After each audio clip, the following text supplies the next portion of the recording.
Welcome to Empowered Explant, the podcast helping women ditch their breast implants with confidence. I'm Dana Mosika, board certified health and wellness coach and explant warrior. And today I have something real special for you. This right here is my heart, my why, and the reason I'm on this earth. Today we're talking to my mom. She has had her breast implants for 23 years, and it has been breaking my heart recently watching her health deteriorate. Right now, she's suffering with severe breast implant illness symptoms. And at 57 years young, she's finally ready to do something about it. So exciting. So welcome to my new podcast, Mama Koala. I'm so excited to be interviewing you, and really thank you for being willing to share your story. Yeah, you're welcome. And I'm nervous about sharing my story, but I want to know that I am helping other women, and also future generations is my why I'm doing this, because I want future generations to grow up knowing that they don't need to put implants in them to make them any better person or whatever.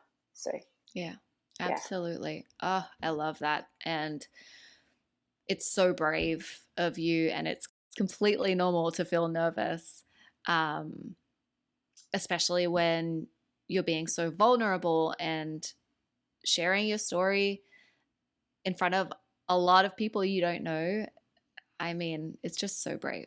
And I'm so with you on that mission to share that message to future generations. That's honestly so important. It's incredible to be able to help women who are going through it, but it's also incredible to be able to bring awareness to girls.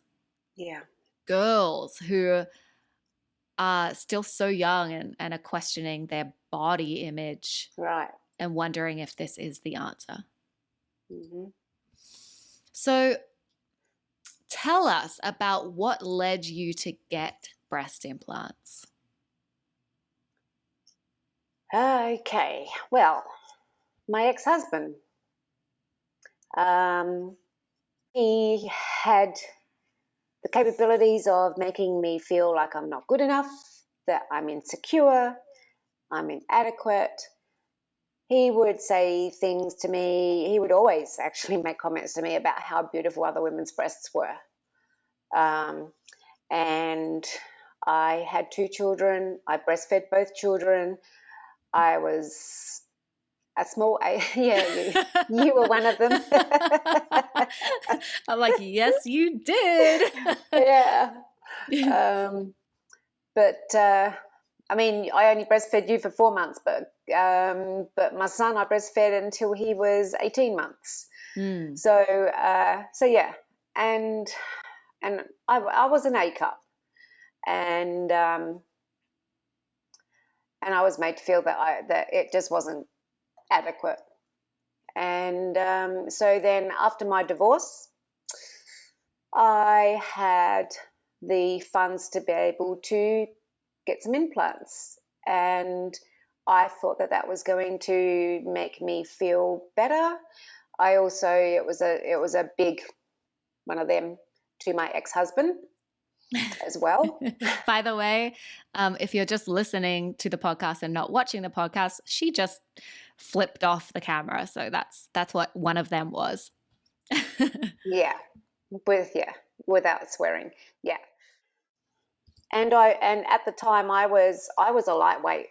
I'd lost a lot of weight due to my divorce and going through all the emotions that I was going through at the time. So I was a lightweight at 49 kilos, which is 108 pounds. So teeny tiny. Yeah.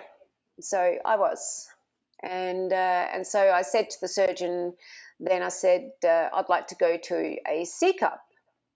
Mm-hmm. So, which I believe that I did go to, and I chose textured teardrop implants at the time. And Okay. to my knowledge now, now I have the knowledge. That was a very, very bad decision that I made. Yeah, well, ultimately, we can't beat ourselves up over these decisions that we all made in the past because we didn't know any better. And, I understand that you're referencing the textured implant being the bad decision made there because they've been recalled and they're associated with a rare type of cancer. Mm. But there is no good type of implant, and Oh we've no, all the been bad there. So, decision was actually putting them in there in the first place. Yeah. mm, Mm. mm. So I just want to touch on that for a second because it's really interesting how, you know, when we sit where we are today, we look back on our breasts and we just think of them as, oh, they were really small. They were, I'd breastfed, they were really tiny. But do you actually remember, without the perspective, without the negative beliefs that were imposed on you through your ex, through, um, outside influences, do you remember what they actually looked and felt like? That was a long time ago, Dana. I know. That was Yeah. a long time ago. I can look back on photos, but yeah. And when I do look back on photos, I wish I had have loved myself more then. Yeah. I mean, you were a stunner. So when I look back on photos of you, I see a absolutely beautiful woman deserving of so much love. It's okay. Let it out. This is a part of the process. And, for those listening, mom hasn't had her explant yet. So we are waiting on that. This is a pre-explant conversation. So Yeah. this is where there's so much emotional healing to be done. And it could be so helpful to really address these emotions before explanting so that after explanting, you've got a whole nother lot of emotions to deal with. So it's good to get these ones out the way now. So there was a long period of time where you wouldn't give any consideration to the idea that your breast implants could have been making you unwell. Yeah. I remember when I was doing all of my own research and even going through my own explant surgery with you by my side. Thank you so much. You were the best support system ever.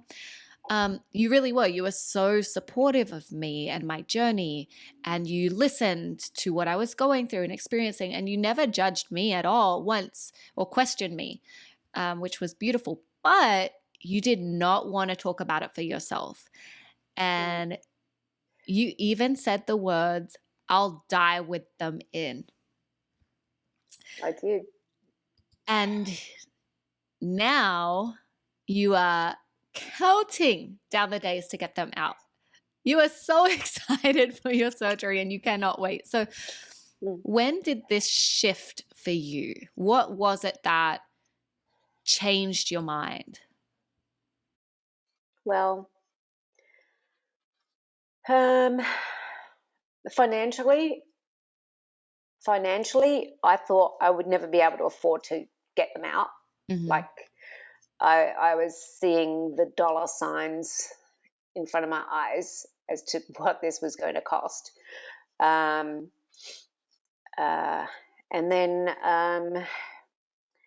and then I was in denial that it was my implants that was causing any of my symptoms, in complete denial. What was it that made you not want to give it that consideration? What was the cause of your denial, do you feel? The fear of having to go through surgery again. The fear of having them out. The fear of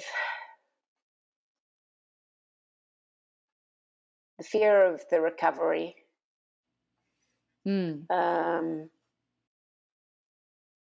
But over the last year, I would say, I've had a rapid decline in my health, and in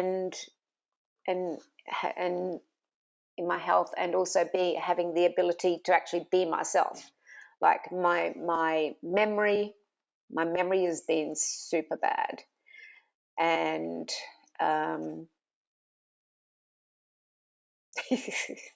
here I am forgetting about what I was going to say. My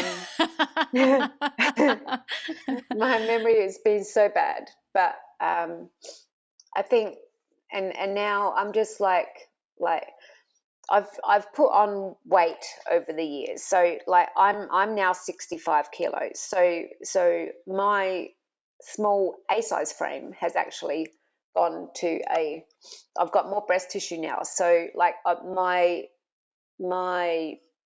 boobs are now bigger than I ever wanted them, right? All I see is just big fake boobs on my chest now. Like that's what I see. When I put my clothes on, I just want to cover them up now. I don't like my implants anymore. I always used to want a cleavage. Now I've got one and I don't like it. I try to exercise now, and I actually suffer after I've exercised. I suffer with my joints and my aches and my pains, and I can't lay on my stomach to do yoga.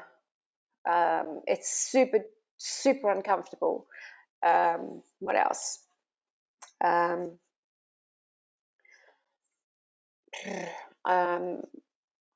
Hiking. I want to do hiking, and yet here I am having to take anti-inflammatories after I exercise or do things now. So yeah. So you saw me go through it. You saw me go through the surgery. You saw my recovery. You saw my healing. Now, nearly a year later. And you're also in the Empowered Explant Facebook group community. So you're seeing a lot of other women, and you've been in there for a long time, well before you were actually signed up to the idea of explanting yourself. And so you've been watching from the sidelines and watching women go through it. Right. Has that helped you, come to your decision to explant? Absolutely. I saw how much you were suffering. Yeah. I saw, and then after your explant, I saw how you bounced back. Like your health just, like it was amazing, incredible, just amazing. It really was pretty miraculous, I have to say. Yeah, yeah, absolutely. And yes, I have been watching other women go through their explant journeys, and actually having that Facebook group and that support and being able to see that has helped me and has inspired me to go ahead and get these toxic bags of silicone out of me, because I want my health. And I know I've got a major support person right there, right here in you. That I know I'm going to be okay. I know I am. Yeah. And I just know I am. Yeah, you are. And I know that it's something that I need to do. I know you have a long list of symptoms. I do. Yeah, and we don't have to sit here and list them all off right now.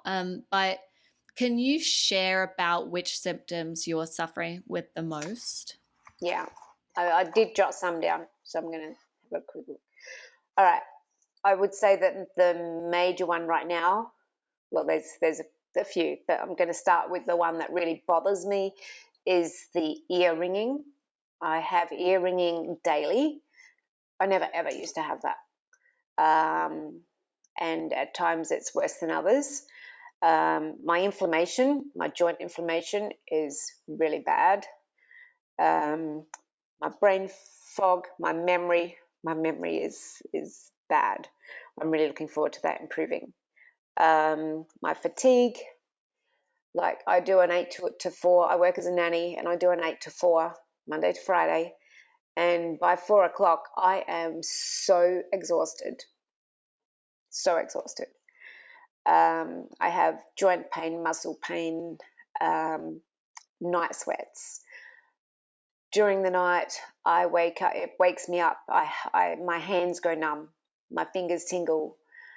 I have extreme neck pain and stiffness.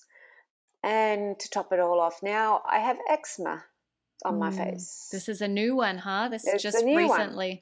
Just last week. Just like I've been wanting to literally like scratch my face off. Yeah. Yeah. So that's just to name a few. Do you feel this is breast implant illness related? Are these symptoms that you're seeing other women present with as well in the community? Yes. Yeah. It's widespread. These symptoms are widespread with people that have implants. I always put it down to my age, but like seriously, like 57 is not old. Nope. It's not. Mm-mm. And it's like, yeah, no, I'm getting old. It's like, I'm just going to put it down to that. But no, I'm not in denial anymore about this being my implants causing this. It's too obvious that it is implants, and like seeing thousands of other women going through the same thing. Like you can't deny this any longer. So as you were filling out the symptom tracker and reflecting on when your symptoms started, I remember that there were a few that you were actually kind of surprised that they began a long time ago, because these aren't things that you'd actually really thought about. What were those symptoms and when did they begin? Okay. Well, my implants were put in 1999. And ever since my implants were put in, my breasts were always felt cold. Always. Ever since they were put in, my breasts have felt cold. And I've never sweated under my arms either. My blood pressure has been extremely low. I don't know if that's due to my implants, but it's something that I've noticed. And my breathing has been shallow. I haven't been able to like take deep breaths. Probably that are the main things that I noticed after my implants. But most things I would say I've been noticing at least like 5 years ago, and they're just like getting worse. Wow. So you've been noticing your symptoms ultimately for 5 years, but just not knowing what it was. Exactly. Just thinking, oh, I'm getting old. Right. Okay. So you had consultations with 4 surgeons. How was this experience for you? Enlightening. In what way? I must say, it really pays to do your homework when it comes to a surgeon. I was trying to find a surgeon like close by, so I didn't have to travel. And I did find one in Austin, very, very good surgeon, but unfortunately he was just too overpriced for me. Then I had a consult with two other surgeons, but I just didn't feel comfortable with the answers that they gave me. And then the fourth surgeon that I consulted with, it was like this is the one. Like, I felt really good speaking with him. He answered all the questions like thoroughly, explained exactly what he was going to be doing and how he was going to be doing it. I sent through photos of my breasts and answered a lot of questions. He was very thorough. I also asked him about a lift, and he said that I wouldn't be needing a lift. And I was so happy when he said that. He felt that I've got enough breast tissue there to give me a nice B cup, and I was really happy with that. And he felt that I didn't need a lift. So it's exciting. Yeah. I didn't want to jump straight into a lift if it wasn't necessary. Yeah. So tell me why that is. What was it about the lift that you were feeling uncomfortable with? I just felt that I would like to give my breasts a chance to just like recover from the surgery before I jumped into a lift. I just didn't want those extra scars unnecessarily. Yeah, absolutely. Cool. I'm really excited that, you've got the surgeon that you feel good about and the type of procedure that you feel good about. That relieves so much anxiety when you're able to make those decisions with confidence. Yeah, for sure. Absolutely. Yes. So, as we record this, we're about 7.5 weeks out from your explant surgery. So exciting. I know. What has been, the most challenging part of preparing for surgery at this point so far? I thought it was going to be actually not being able to have any wine, but it actually hasn't been that hard. I thought that was going to be challenging for me, but it hasn't been because because I've got a mindset now that this is where I need to be. Like I'm preparing my body for surgery. So that's been easy. I love that. That's so incredible. That's music to my ears because really most surgeons only technically require you to stop drinking a couple of weeks before surgery. But the longer that you can give your body without adding that toxic load of alcohol, the better, for sure. Well, yeah. So it's been since the 1st of October when it was the 1st of October that I found my surgeon, and I was like, yes, it's going to be December the 16th. I found my surgeon. Now it's time to prepare my body. So yeah, I cut out all the inflammatory things that my body doesn't need, which is alcohol, caffeine, wheat, sugar, and dairy. And I'm feeling so much better for it. I think the hardest thing for me is actually knowing that I'm going through surgery again. It's something I really don't want to do, but it's something I know I have to do. So what are your fears around that? Just the recovery. Just praying that the surgery is going to go smooth.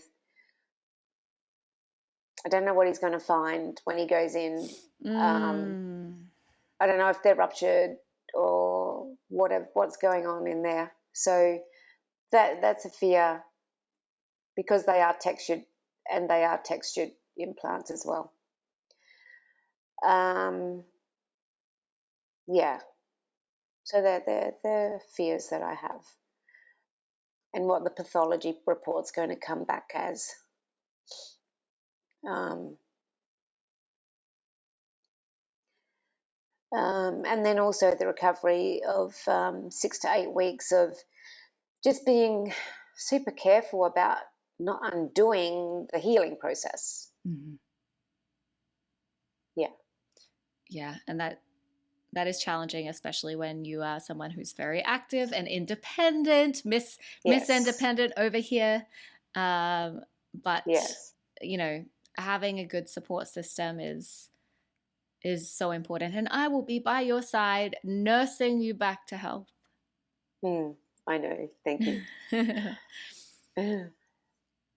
And so tell me, what are you most hopeful for after explanting? My health. My health and all these symptoms to be gone.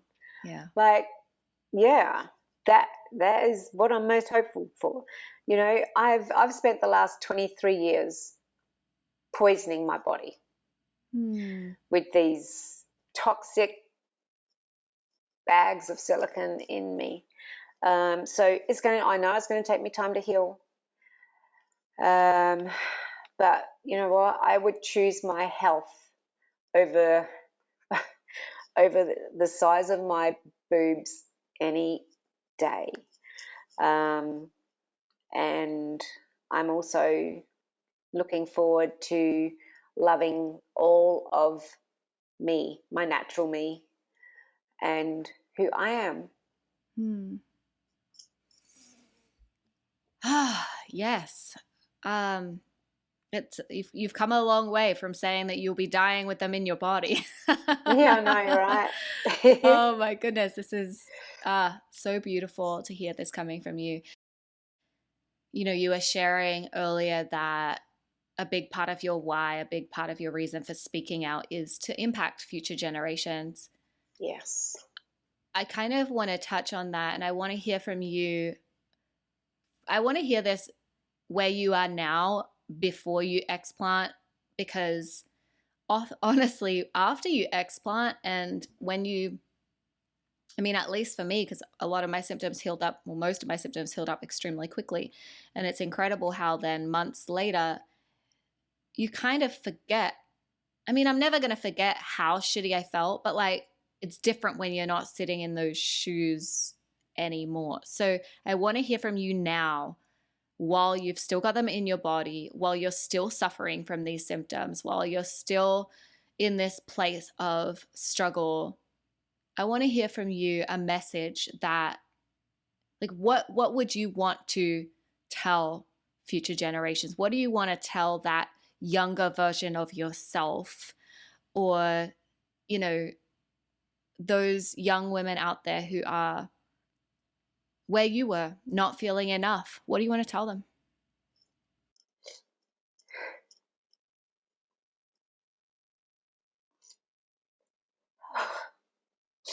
That really touches a sore spot.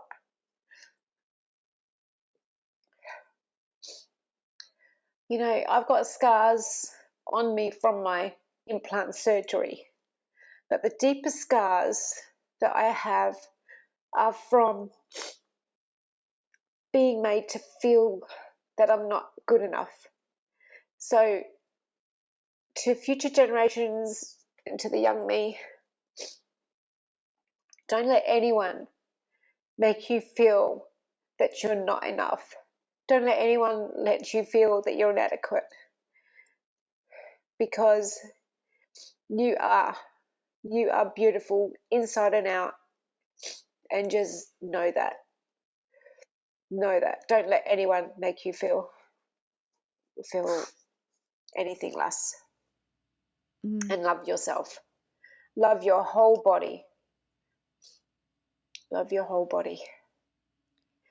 And love yourself. That's powerful. And is there anything specific that you would want to share to a young woman who is like really seriously going down the path of looking at getting breast implants? I actually spoke to a lady just the other day who she was about to, she had paid her $1,000 deposit, and I was sharing her my story about having my implants removed, and she said, you know what, she said, I was just about to have implants, she said, and I put my $1,000 deposit down, and it was, and she said, my dad's a scientist, and he contacted me, and he said, look at everything that I found about implants. He said, please don't do it. Please don't do it. She said, and this was my dad begging me not to do it. And the reason that I was doing it is because my boyfriend at the time was saying, come on, yeah, come on, get implants. And she said, you know what? She said, after my dad contacted me and begged me not to do it, she said, I didn't do it, and I no longer have my boyfriend in my life. And she said, I've got beautiful boobs. She said, I don't understand why I was going to do that to myself. She said, she said, I've got a beautiful body. She said, I've got beautiful breasts. And she said, I'm so glad that my dad stopped me from doing it. So yeah. So my message to anyone that's thinking about doing it, like seriously, do your homework. Yeah. And know what you're about to do to yourself. Yeah. That's all we can do is be informed. I think that that's key. Be informed, and then also connect to your why. Why are you really doing this? Do Exactly. you really, really, truly not love your body? Or are you questioning whether you do because of poison that you're being fed by society, by a partner, by something that's, even by, like, for example, I was an 11-year-old girl watching my mom, Yeah, right. put implants in her body because you never felt good enough. And listening to my dad often comment on breast size, my grandfather commenting on breast size. And it seemed that in order to get and keep men's attention, there was something to that. And you believe that too. You were like, well, this is what I have to do to find a man, to keep a man. And as I got older and then went through, my ex being unfaithful, and then all of a sudden I didn't feel like enough. I'm like, oh, I know what the problem is. I need some implants. I need bigger boobs. And it really is this, like, it can also be just this generational message that we're sending to our children.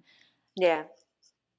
And I love so much I'm getting emotional. I love so much the message that you shared to the future generations today, because I imagined myself as that person, as that young girl hearing that message. And it was interesting because when I got my breast implants, when I was going to get my breast implants, I talked to you about it, and you would say to me, you don't need them. You don't need them like I did. My boobs were smaller than yours. That's what I said. Yeah. And it was still this whole thing of this whole belief system of, well, an A cup wasn't good enough, but your B cup is. And it just was this weird, like, feeling of it's still not enough. Bigger is better. And yeah, just reflecting on that now and hearing you today share such a beautiful, powerful message with the next generation of women coming up, and also knowing that now when I have a child, and hopefully a baby girl one day, because that would just be amazing. But she will not grow up with that message from either yourself or myself influencing that. That's And right. if anything, we're going to always be showing her the opposite, that she is enough, that she will always be perfect as she is.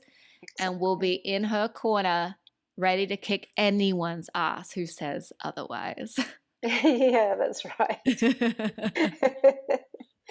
And it's also good to actually raise a boy to Yes. respect a woman as well, to not Mm. to not grow up to be the man that I married, to grow up to actually respect a woman and her body. Yes. Well, thank you for joining me today. How are you feeling now that we're done? We've talked through all of this. How are you feeling? I'm so ready. I am so ready to be me again, to be the healthy Janice that runs up those mountains and yeah, I'm just ready to be me. I'm just ready. Just ready. Bring on December 16. No, I think she's ready. Thank you so much for joining me and my mom today. I hope you enjoyed this episode and took something from it.